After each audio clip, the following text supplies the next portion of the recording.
I get this question a lot. What makes a high value woman? And I want you to think of it like this. What's the difference between a Rolls Royce and a Honda? Compare the two. A Rolls Royce is a much nicer car. It's more valuable because less people have it. Why? Because it's more expensive. Not everyone has a Rolls Royce, but everyone can have a Honda. Therefore, people place more value onto what it is that most people cannot acquire. That's just the truth. So when you're thinking about becoming a high value woman, you got to understand that you got to become a little bit different than the masses. You got to do things differently. You got to think differently. You got to behave differently. You got to acquire skill sets that are different than what majority of the masses have. I get this question a lot. What makes a high value woman? And I want you to think of it like this. What's the difference between a Rolls Royce? As a high value woman, you need to dress how you want to be addressed. You cannot be exposing your body on social media just for like, and then get mad at the men that you attract that just want to lay down with you. Honestly, you can't even blame them because that's the image you're giving. Being exclusive equals value. Okay, ladies, pay attention closely. If you consider yourself a high value woman or a boss bitch, which I know a lot of you do, but you're on a dating application, let's stop right there. See, a high value woman and a boss bitch is not on an application.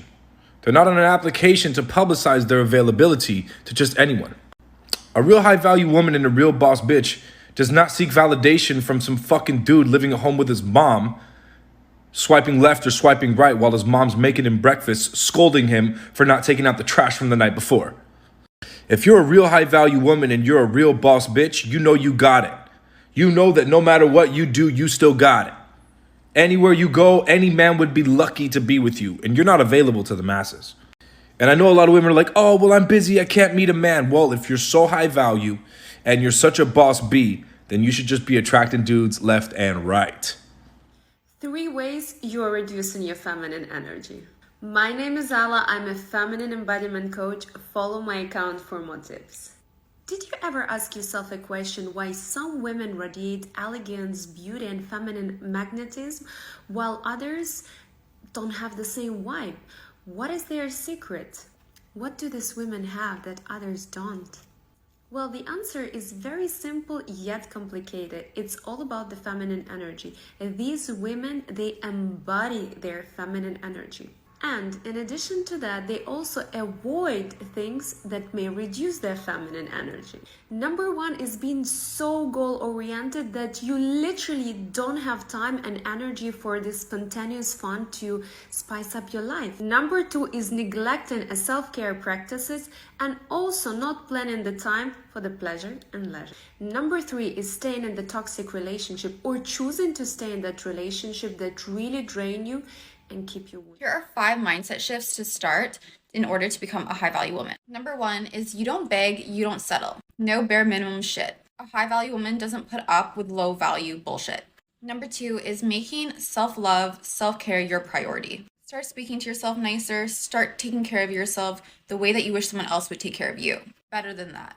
3, prioritize your physical and mental health. Make sure you're exercising every day, eating clean, having nutrients, vitamins. Your body is your temple. A high value woman knows that and respects herself enough to nourish her mind and body.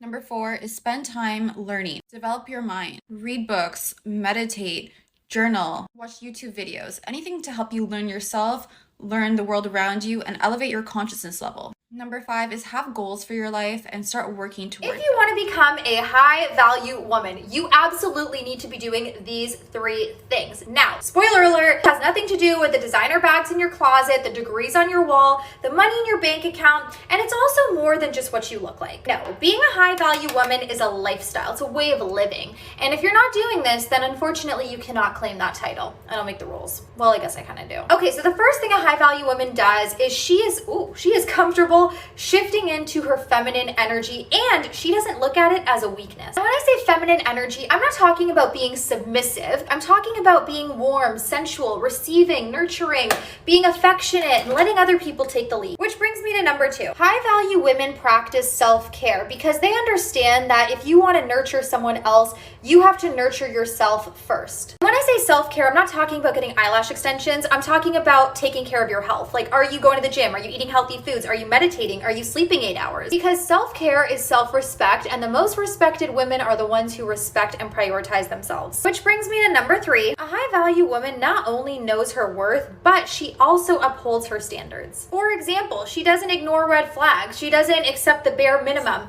She's not going over to just any guy's house because it's the only guy asking her out. She also doesn't date low-value men or act maliciously toward other women, because these types of women move through life with an air of grace. Follow for more advice and comment if you want to see part 2.